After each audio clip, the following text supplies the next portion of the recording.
Olá pessoal, bem-vindo a mais uma aula. Esta aula é voltada para iniciantes, para quem está começando a aprender a programação, que está estudando disciplinas relacionado a algoritmos, né, lógica de programação. Esta aula eu quero falar um pouquinho sobre as estruturas de repetição. Para isso nós vamos utilizar aqui o Visual G, que é uma ferramenta free, gratuita, vocês podem baixar, muito utilizado, né, didaticamente para colocar em prática o desenvolvimento de algoritmos. Muito boa para aprender a lógica, ok? É uma ferramenta que vocês não vão conseguir criar um programa através dela, que ela é usada apenas para fins didáticos, apenas para aprender a utilizar e se familiarizar com a programação em si. É um interpretador e editor de algoritmos, ok? Muito usado nos ambientes acadêmicos. É uma ferramenta que consegue ler e interpretar algoritmos escritos em pseudocódigo usando o Portugal, que é o que nós vamos utilizar aqui. Então, nesta aula, eu quero falar um pouquinho sobre as estruturas de repetição. Dentro da programação, as estruturas de repetição são muito utilizadas em determinados casos, em determinadas situações. Nós temos dois grupos, podemos dividir as estruturas de repetição em dois grupos. As estruturas de repetição interativa e as estruturas de repetição iterativas. A diferença entre uma e outra é que interativas, elas necessitam que o usuário intervenha para que ela pare de se repetir, enquanto as iterativa não necessita de uma ação do usuário, ela sabe um momento de início e um momento de parada.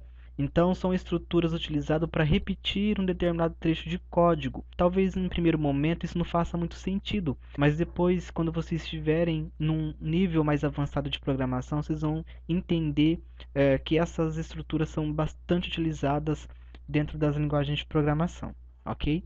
Então, a primeira coisa que a gente vai fazer aqui, vamos trabalhar com laços iterativos, que são aqueles laços que já tem uma quantidade de vezes pré-definida em que ele vai se repetir. Então, dentro dessa estrutura, nós temos um laço chamado para até faça, muito utilizado.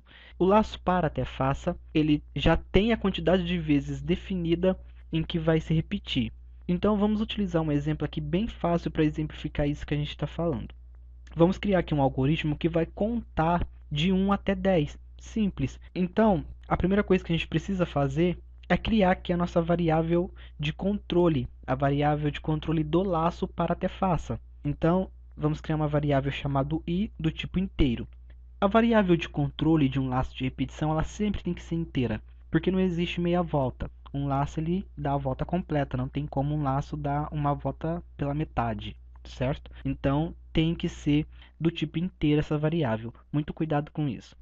A estrutura, a sintaxe do comando da estrutura de repetição para até fácil é a seguinte: para, aqui nós temos a variável de x, por exemplo, até y, faça e fim para.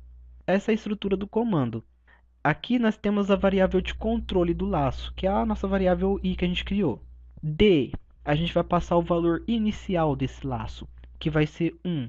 E y, o nosso valor limite, o valor final, né, desse laço, que é 10. Como eu havia dito no início, esse algoritmo ele vai contar de 1 até 10. Então, nós teremos 10 repetições. Então, já existe essa quantidade de vezes definida que se vai repetir. É justamente nesse caso que a gente utiliza o para até faça. Não se esqueçam de fechar sempre o fim para aqui no finalzinho. Então, o que a gente vai fazer? A gente vai dar um escreval na tela, mostrando o conteúdo de i. I, na primeira volta, é 1. Na segunda repetição, ele é 2. Na terceira, ele é 3. E assim sucessivamente até chegar ao 10. Então, esse é o laço iterativo. Ele não necessita que o usuário intervenha para ele parar de se repetir. Ele sabe o momento que ele vai começar e o momento que ele vai terminar. Então, por padrão, sempre a variável i, que é a variável de controle, ela vai receber um incremento de 1. Ela vai incrementar 1 nessa variável. Então, na primeira repetição, i é 1. Mais 1, ele vai se tornar 2 na segunda repetição. Mais 1, ele vai se tornar 3 na terceira repetição e assim sucessivamente. A cada repetição, ele soma mais 1 a essa variável. Então, por padrão, esse incremento é de 1. Mas, se eu quiser incrementar de 2 em 2, de 3 em 3 ou outra quantidade, é só eu passar o comando passo e o valor do incremento. Então, por exemplo, neste caso, ele ia incrementar o i de 4 em 4. Então, na primeira repetição, o i é 1. Na segunda, o i é 5, porque 1 mais 4 é igual a 5. Então, ele sempre vai incrementando conforme o valor que a gente passa aqui. Quando a gente não passa nenhum valor, por padrão o incremento é 1. Então, vamos clicar no F9 ou aqui no menu Run e rodar o algoritmo. Vamos executar nosso algoritmo. Então, veja que ele montou aqui para a gente uma lista de 1, 2, 3, 4, 5, até o 10. Então, para cada repetição, ele escrevia o conteúdo de i na tela para o usuário. Ok? Agora, vamos para um outro exemplo também muito utilizado. Suponha que eu preciso imprimir a tabuada de um determinado número digitado pelo usuário. Muito bem. Então, eu preciso primeiro saber quem é o número que vai ser digitado pelo usuário. A variável i continua aqui, que é a variável de controle do nosso laço. A gente precisa apenas criar mais uma variável para armazenar o número que o usuário digitou. Então, eu vou criar uma variável chamada num. Antes de entrar dentro do laço, eu vou pedir para o usuário digitar o número da tabuada que ele quer exibir. Então, eu vou colocar assim, digite o número, por exemplo. E eu preciso ler esse número que foi digitado pelo usuário e colocar dentro da variável num. Agora, o que eu preciso fazer? Eu preciso pegar esse número e multiplicar por 0, depois por 1, depois por 2, por 3, por 4, até 10. Então, agora a minha variável de controle, i, ela vai começar em 0 e vai até 10. Então, o que eu vou fazer aqui na mensagem? Eu vou dar um escreva. Eu preciso pegar o número que o usuário digitou, que é o num. Eu preciso, vou fazer um xizinho aqui só para ficar bonitinho na mensagem. Eu tenho que pegar a minha variável de controle i e preciso dar o resultado de cada multiplicação. O que é a multiplicação? É o num que o usuário digitou, o número que o usuário digitou, vezes o valor de i. Então, tudo isso vai ser feito em uma linha só e vai ser já impressa para o usuário na tela.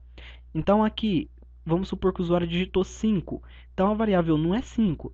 Então, na primeira repetição, ele vai imprimir lá na tela 5 vezes i, que no primeira volta é 0, é igual a quê? É igual a 5 vezes 0, que é 0. Na próxima repetição, i é 1. Então, 5, que foi o número que digitou, vezes i, que é 1, é igual ao quê? A 5 vezes 1, que é 5. E assim sucessivamente. Essa primeira parte aqui eu não estou calculando nada. Eu só estou montando a mensagem que vai ficar na tela. Ele vai pegar o conteúdo da variável num, vai concatenar, vai juntar com um texto aqui com um xizinho e vai concatenar com o valor de i e vai concatenar com o valor com essa string aqui, com esse texto de igual. Só para montar visualmente para ficar bonitinho. A multiplicação de fato ela acontece aqui, onde pega o número digitado pelo usuário e multiplica pela posição de i, que na primeira volta, na primeira repetição é 0, depois é 1, depois é 3 e assim sucessivamente. Vamos rodar, vou digitar 5 e aqui nós temos a tabuada do 5.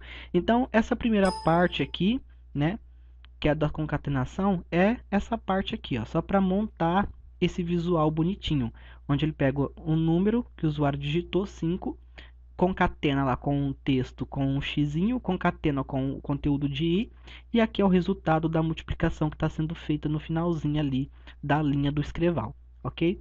Qualquer dúvida, deixe seu comentário e nós teremos mais aulas práticas para aprender melhor como que funciona o laço para-faça. Lembrando que quem ainda não entende, está começando do zero, ainda não sabe o que é uma variável, eu recomendo que assista primeiro outras videoaulas antes de entrar aqui. Eu não estou dando muito detalhe aqui justamente por isso, ok? Eu já estou indo mais direto ao ponto, porque subentende-se que você já assistiu as outras aulas anteriores. Então, até lá, um grande abraço.